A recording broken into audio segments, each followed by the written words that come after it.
Okay, so we're going to go ahead and get started here. I'm Meg Miller. I'm your outpatient physical therapist, and today I'm going to be presenting on stroke awareness. Now, next month I will not have a presentation. I'm going to skip it, but I will be at the Parkinson's meeting next month, so you can see me there for our monthly time together, and then we'll resume back to normal schedule for July. Okay. All right. So stroke awareness. This is a very important topic because there are some simple signs that you can be aware of. And then we'll also talk a little bit about some risk factors that you can be aware of to help reduce your risk of stroke as well. Okay. All right. So we're going to review facts about strokes, talk about causes and what a stroke actually is, understanding the signs and symptoms. We're going to learn the FAST method or acronym. We're going to review different types of strokes, immediate treatments to reduce brain damage, medical conditions associated with increased risk of strokes, and we're going to discuss deficits that can arise from a stroke and then how therapy can help with that. So strokes can occur at any age, with almost a quarter of strokes occurring under the age of 65. The risk of a stroke more than doubles every decade after the age of 55. Up to 80% of strokes are actually preventable, and a stroke is the 5th leading cause of death in the US. Every year, more than 795,000 people in the United States have a stroke. Stroke reduces mobility in more than half of stroke survivors age 65 and over. Being older and having a stroke increases the chance of having more deficits after a stroke, such as impaired mobility. And then there's that little offset there that just says know your stroke facts. In the US, someone suffers from a stroke every 40 seconds every day. And then a stroke-related death occurs every 4 minutes. An additional 4 million people will die of stroke by 2030. And that's a significant increase in prevalence. Okay, so what is a stroke and how does one happen? A stroke is a medical emergency where a blood vessel that carries oxygen and nutrients to the brain is either blocked by a clot or bursts or ruptures. When this happens, part of the brain cannot get the blood and through the blood oxygen that it needs, and so brain cells actually die. And that's what causes our deficits that we see. Okay, so signs and symptoms of strokes. By knowing the signs and symptoms of a stroke, you can take quick action and perhaps save a life, maybe even your own. The signs and symptoms are often similar in men and women for stroke. Sometimes we see a sudden onset of numbness or weakness in the face, arm, or leg, especially consistently on one side of the body. It's usually not both sides. Sudden confusion, trouble speaking, or difficulty understanding speech. Sudden trouble seeing in one or both eyes.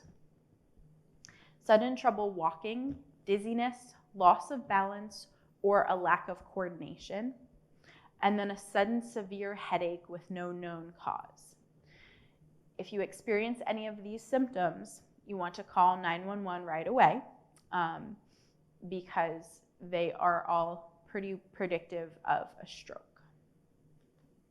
Okay, so now we're going to talk about acting fast. FAST is the acronym that they use, and we'll talk about what each of those letters stands for in this acronym.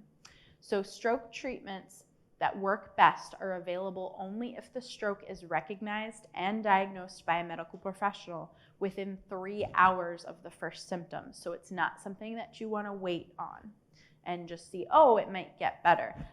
It's actually more likely to get worse, and then you may work yourself out of that treatment window where you could get some preventative treatment.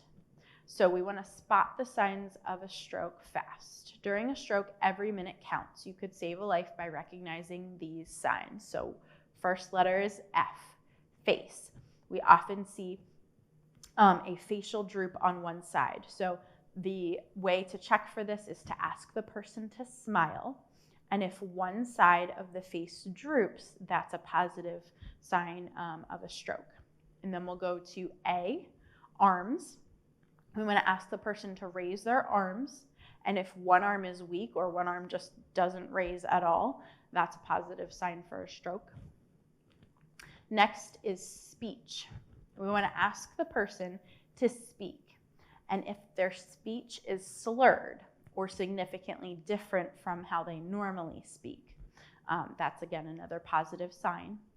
And then that last letter, T, is for time. We want to call 911 right away at the first signs of a stroke. Okay, so now we're going to talk a little bit more about the details of a stroke itself, and we're going to talk about different types. So an ischemic stroke, that usually accounts for 87% of strokes. And an ischemic stroke happens when the blood flow through the artery that supplies oxygen-rich blood to the brain becomes blocked. So ischemic stroke is a blockage. Blood clots often cause the blockage that leads to an ischemic stroke. All right, and then if we look again with ischemic strokes, there's different types there. Okay, so an embolic stroke is when a blood clot forms somewhere in the body, and it's usually forming in the heart and travels through the bloodstream to your brain. And because those vessels are smaller there, that's where it typically causes the blockage. Once in your brain, I just said that. And then the clot lodges in the brain, blocking the blood vessel and causing a stroke. And then we have a thrombotic stroke. In the second type of blood clot stroke, the blood flow is impaired because of a blockage to one or more of the arteries supplying blood to the brain. The process leading to this blockage is known as thrombosis. And then there's also a hemorrhagic stroke. This happens when an artery in the brain leaks blood or ruptures, breaking open. The leaked blood puts too much pressure on brain cells, which damages the brain cells.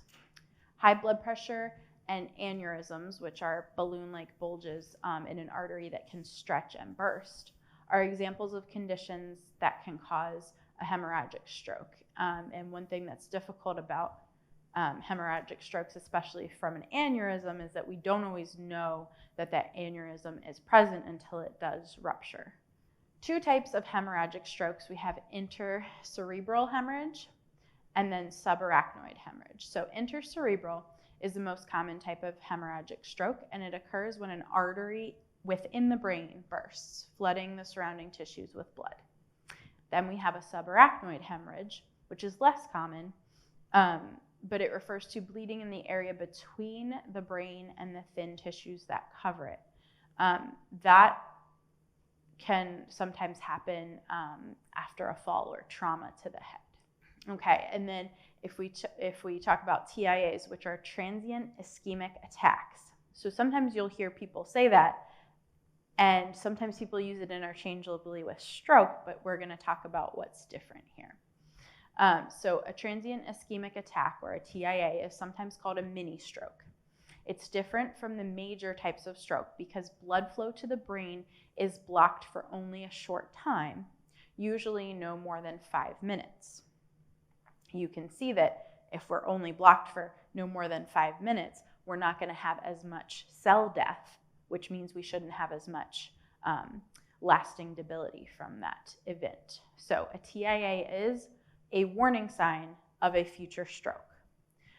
So if we have a TIA, it's really helpful sign to be able to say, okay, we get that checked out and we talk to the doctor and we go, okay, how can we further prevent a stroke that is most likely coming, because that TIA was a warning sign. It is a medical emergency just like a major stroke. Like ischemic strokes, blood clots often cause TIAs. And more than a third of people who have a TIA and don't get treatment will have a major stroke within 1 year. As many as 10 to 15% of people will have a major stroke within 3 months of a TIA. So now we're going to talk about medical procedures to reduce brain damage.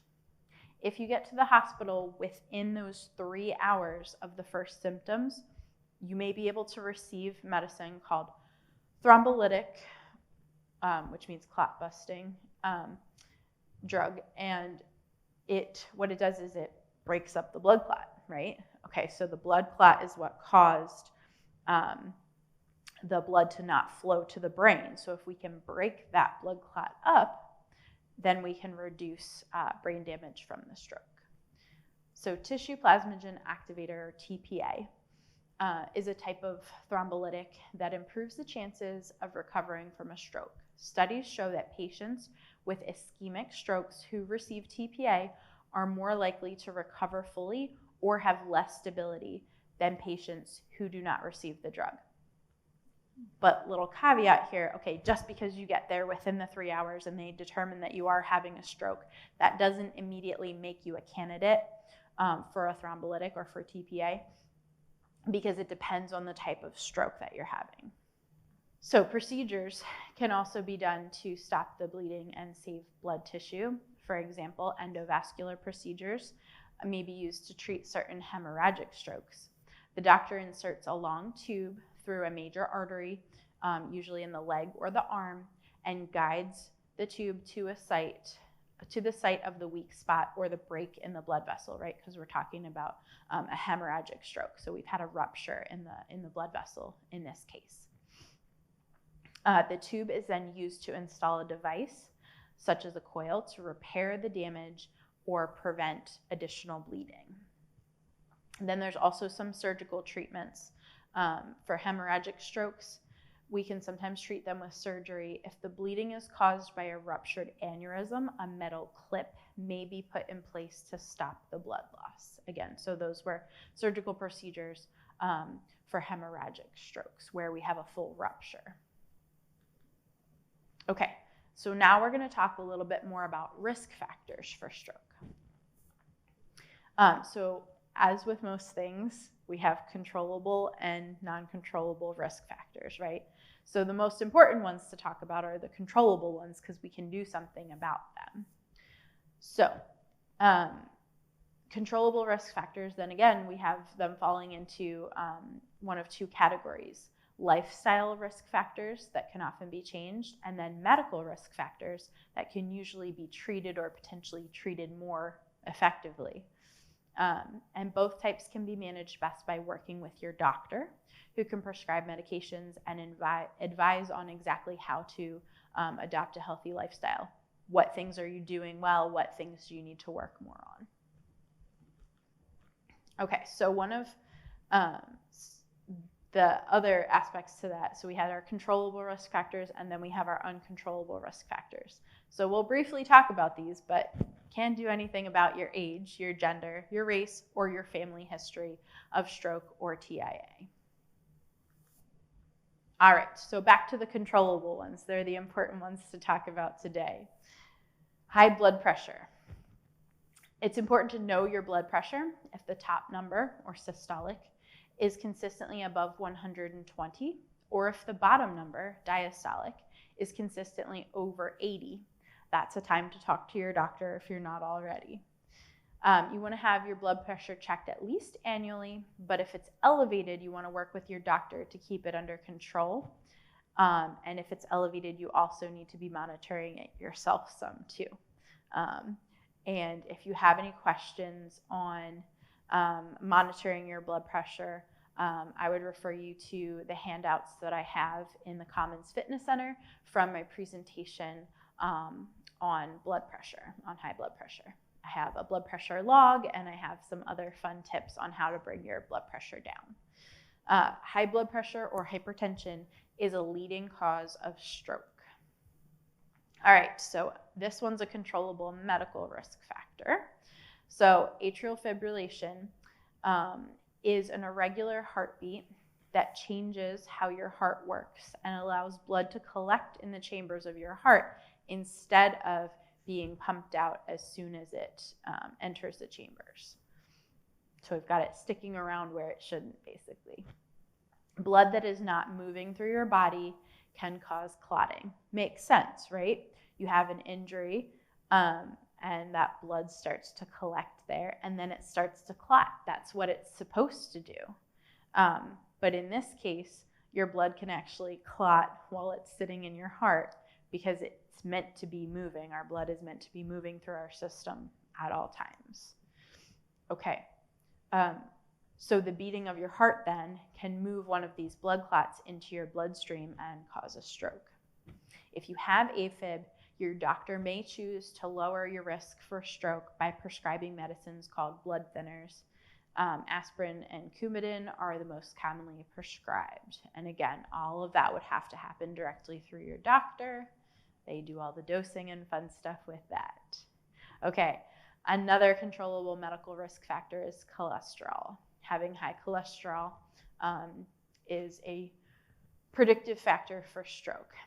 Cholesterol is a soft, waxy fat in the bloodstream and in all body cells. So as with anything, our body needs cholesterol. You know, we're not saying we have to try to get rid of all the cholesterol in our diet and all the cholesterol in our body. No, it's something that's naturally occurring. But when our cholesterol is high, we really have to be concerned about that. So if our total cholesterol level is over 200, you want to talk to your doctor about potential cholesterol lowering or statin drugs because you may be at increased risk for stroke from that. High cholesterol can be controlled for many individuals with diet and exercise, and some individuals may require medication. But if you think about it, so we've talked about the types of stroke and we've talked about what happens.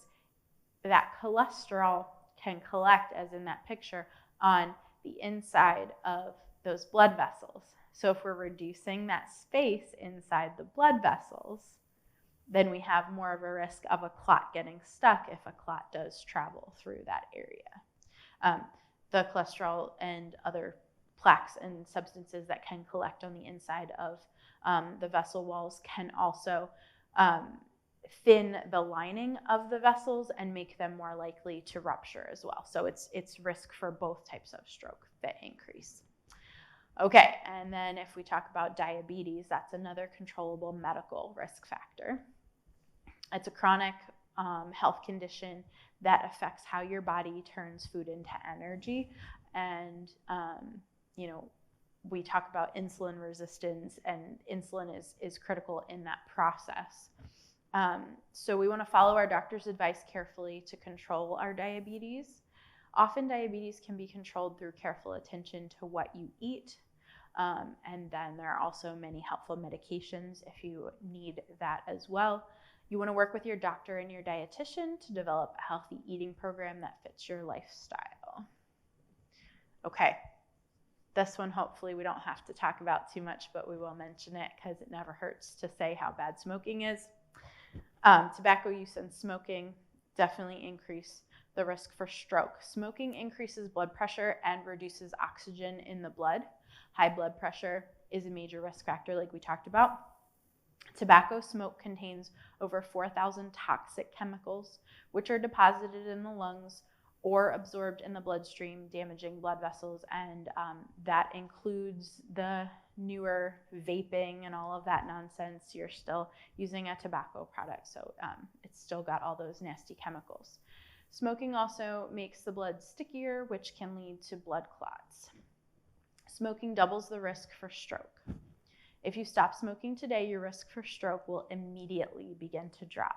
So that's pretty cool. At least we can say that if you stop smoking, your risk decreases immediately. And that is a good thing to tell friends and loved ones. If you still have people that are smoking, tell them why they need to stop. Okay, alcohol use.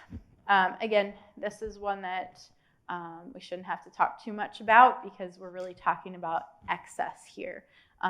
If you do drink, you want to do so in moderation. Studies now show that drinking up to 2 alcoholic drinks per day, that includes wine, can reduce your risk for stroke by about half. More alcohol than this each day goes the other direction and can increase your risk for stroke by as much as 3 times. So again, it's all about moderation. This is not telling you to drink if you don't already, right? But it's giving you that very important point of how much does matter. And then physical inactivity. So we want to include exercise in our daily activities. A brisk walk for as little as 30 minutes a day can improve your health in many ways and may reduce your risk for stroke. Try walking with a friend, which will make you more likely to keep it as a habit.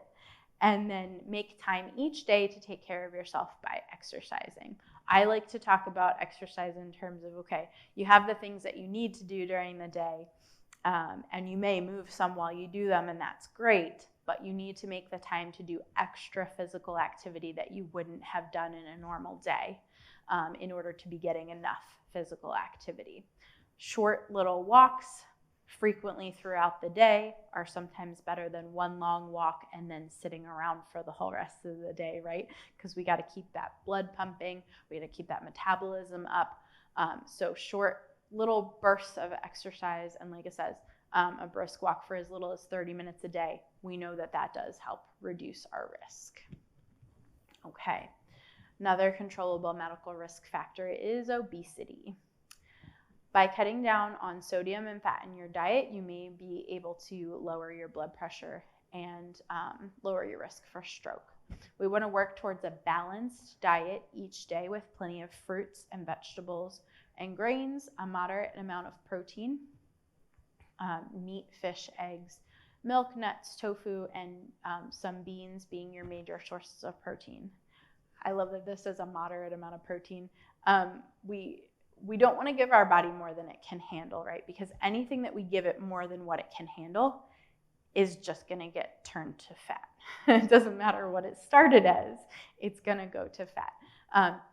Your vegetables, especially your more fibrous ones, okay, well, they're kind of not included in that as much, because if you have too many vegetables, okay, you know, a lot of what you're breaking down is just going to go ahead and work its way out of your system without having to be stored as fat. But we have to be careful with our grains and our proteins, and then even our fruits. If we have too much of things that easily break down to sugar, that's where we run into trouble. If we're not using that energy, then our body will store it as fat. So again, like this says, it's all about balance. I like the order that they have this listed in too. Fruits and vegetables always need to be at the forefront of your mind when you're considering your diet, and then healthy grains and proteins. Lean proteins, lean meats wherever you can. And if you're not eating meat or fish, making sure that you're balancing your amino acid sources, because your nuts, tofu, beans are not complete sources of protein. They're not complete sources of your amino acids. So you need to balance it. If you only ate sunflower seeds as your only source of protein forever, you wouldn't get all the amino acids that you needed to build protein. So just something to think about. But if you have any additional questions or need help with any of that nutrition stuff, I can absolutely talk to you about that as well. All right, so we'll briefly talk about those uncontrollable risk factors, just because it's good to know how this is affecting things. So age. A stroke can happen to anyone, but risk of stroke increases with age. After the age of 55, stroke risk doubles for every decade a person is alive. Gender. Women suffer more strokes each year and more disability after strokes than men. More women also die each year from strokes than men, and annually about 55,000 more women than men have strokes. Race. African Americans have twice the risk of stroke when compared to Caucasians. Hispanic and Asian Pacific Islanders also have higher risk than Caucasians. And then if we look at our family history, if a family member has had a stroke, everyone in the family has a higher risk of stroke. And then previous stroke or TIA. About 5 to 14% of the people who have a stroke this year will have a second one within the next 5 years. All right, so now we're going to talk about the effects of a stroke. The skills of intellect, sensation, perception, and movement abilities are often most compromised by stroke. Stroke can rob people of the most basic methods of interacting with the world. The specific abilities that will be lost or affected by stroke depends on the extent of the brain damage and, most importantly, where in the brain the stroke occurred. Because as we know, the brain is very complex and each different area controls different things. So if you have a stroke more in the area of your brain that deals with speech, then your speech is going to be most impacted by that stroke. Okay, stroke rehabilitation, early recovery. There's still so much we don't know about how the brain compensates for the damage caused by a stroke. Some damaged brain cells are only temporarily damaged. In some cases, the brain can reorganize its own functioning and repair. Sometimes the surrounding areas can take over some of the function that the damaged area was doing, but not always. And we don't have a good way to predict whether that's going to happen or to what extent it is going to happen. So rehabilitation or therapy usually starts in the hospital as soon as possible after the stroke. For patients who are stable, rehabilitation may begin within 2 days after the stroke has occurred. Therapy services may be continued at different times throughout the stroke process to address the late effects from the stroke, because things will progress and some things will come back and some things won't, and we don't always have great ways to predict what's going to come back and what's not. The goal in rehabilitation is to improve function so that the stroke survivor can become as independent as possible. So some areas addressed by therapy: motor impairments. So our strength, our endurance, motor planning, walking, motor skills needed to complete self-care tasks, our balance and working to decrease our fall risk, and then spasticity and paralysis. So spasticity is when we have overactive muscles that are either holding a limb tight in spasm, or we have, as we try to do something, we get that spasm and we can't get that joint or those muscles to relax. And then paralysis is just the opposite. We got no motor function. Stiffness in the arms, fingers, and legs are common. We can sometimes have painful muscle spasms, and sometimes we have increased tone or that spasticity. And then communication deficits. Aphasia includes difficulties in talking, understanding what other people say, reading, writing, and using numbers and doing calculations. And then sometimes we have swallowing difficulties or dysphagia, which can include deficits in oral control, reflexes, pharyngeal control, and overall dietary intake. So speech therapy is often involved, especially in the early stages with stroke rehabilitation, because some parts of stroke rehabilitation involve reteaching the body and the brain to work together with the given deficits to be able to resume as much normal function as we can. And then pain. Pain's tricky with stroke. It can be experienced in different ways, including decreased feelings of pressure, warmth, or cold. So with that, and we worry about someone touching something hot and not knowing that it's hot, not having that protective reflex to take their hand away from either pressure, warmth, or cold. So that's something that we have to be aware of. Sometimes normal touch can be unpleasant or painful, and again, because those nerves aren't giving us the right signals.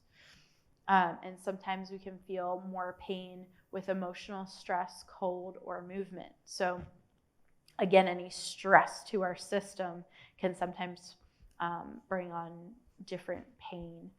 And then sometimes we can stop using body parts that constantly feel pain, which allows the muscles to weaken, which unfortunately just reinforces that pain, and then we get a bit of a vicious cycle there. Okay, and then a lot of times we can have visual perceptual deficits. So sometimes it's deficits in visual acuity, so we're not seeing as clearly. Sometimes we have neglect, which is somebody won't even realize that affected side of their body is even there, and so they're doing everything with the other side, and it's like this side doesn't exist. Sometimes we have trouble with perception of body scheme, where my arm is here in relation to the rest of my body. Spatial relation is very similar to that. Figure ground and apraxia. Okay, and then cognitive issues. Sometimes we have trouble with attention and concentration, memory, reasoning and judgment, and new learning. So, to sum it all up, a stroke is a common and often misunderstood condition, and its early symptoms are often ignored. I think some of the reason why we misunderstand it or kind of don't know what's going on there is because everybody's stroke presents differently. No two people are going to have that deficit in the same exact spot in their brain. Learning symptoms of stroke and acting fast are acronym FAST, which will be in your handout. When they occur, could save your life or the life of a loved one. Stroke strikes fast. You should too. Call 911 if you even think that it might be a stroke. Those medical professionals are trained to be able to say, okay, they'll walk you through that acronym and have you do those things with the patient to be able to decide if it is a stroke and if they need to send the patient out. For individuals who have experienced a stroke, the Health Pro Heritage Therapy team is available to address your needs and questions.